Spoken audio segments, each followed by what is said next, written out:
Jordan Walker was swapped out for Taylor Motter in the St. Louis Cardinals organization. Jordan Walker is an outstanding rookie sensation right now. He was like number one in their farm system and everything like that. And he's batting at the league average at 274. Yeah. He's had 2 home runs, 3 doubles, 11 RBIs, but he struck out 20 times so far. Yeah, and I honestly, everybody has struck out 20 times at this point. So I'm not super concerned about that. I just think it's so weird, right? That they bring this guy up and they're like, yeah, opening day roster spot for sure, absolutely, everything, Yeah. But then all of a sudden they're like, well, but you're like average right now. Duh. Yeah, and there are all-stars who are below average right now. Duh. Yes. It's the first month of the season. It's the first month of his big league career. What do you expect? And you're going to bring in Taylor Motter, who, to be fair, I liked him when he played for the Mariners because he was a guy who could come in and steal a base, and every once in a while he'd hit a home run. But this is Taylor Motter's journey. This is what they're swapping out their top prospect for. So Taylor Motter has played 6 years of big league baseball, has 1.113 years of service time. That's how much time he has spent in the big leagues. Since 2020, he played in the KBO. In 2021, he played for the Rockies and the Red Sox for a total of 16 games. In 2022, he played just 2 games for the Reds. And then this year, so far, he's played 7 for the Cardinals. 166 games over the course of his entire career.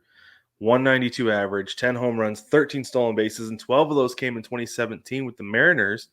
And out of those 166 games, he has had 108 strikeouts. I don't get it, man.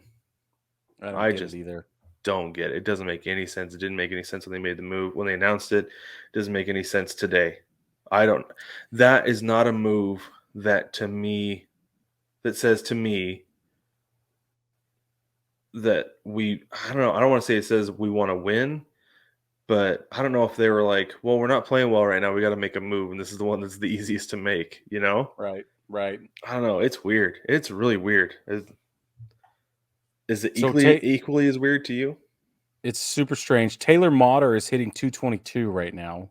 His on-base percentage is 300, slugging 333. OPS is at 633. He also has 0 home runs.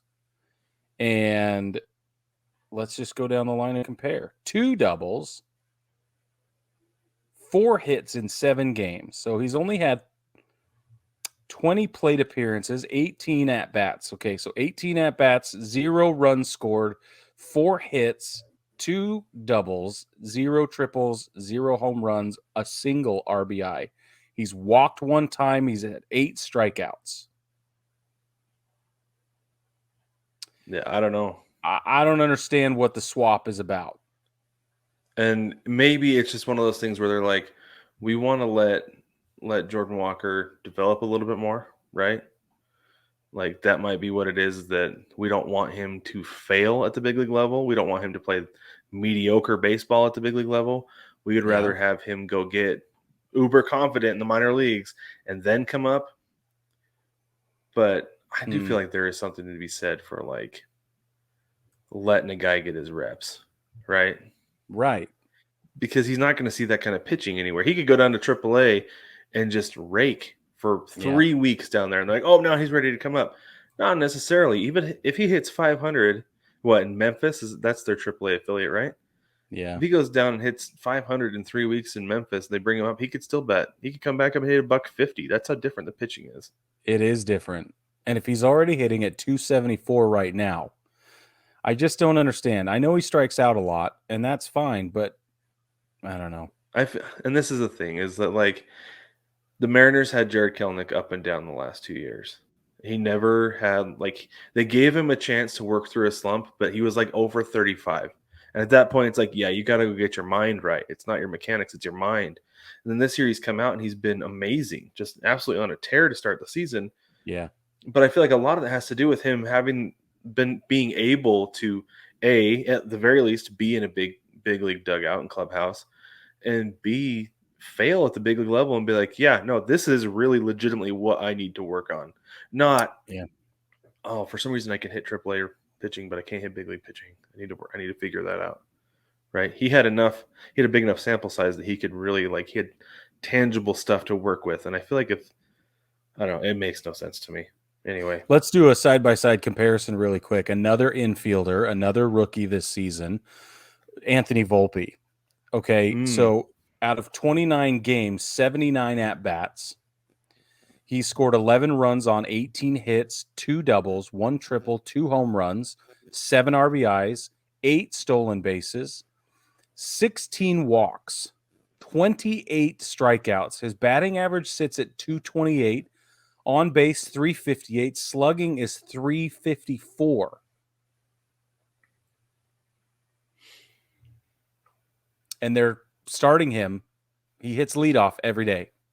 And they haven't moved him down in the order. They haven't demoted him. They gave him a day off, but I feel like that's normal. And then he came in. Did he pinch run or pinch hit that day? He has done a pinch run stint or whatever. He got in that game anyway. So I don't know. Yeah. This doesn't make a lot of sense to me. But then again, it's the Cardinals, and they're just playing chess while I'm playing checkers. So that was the last point I was going to make. 100% agree with you because nobody can trust Brian Cashman right now. So no, hard to compare. Yeah, it is hard to compare. Hard to compare.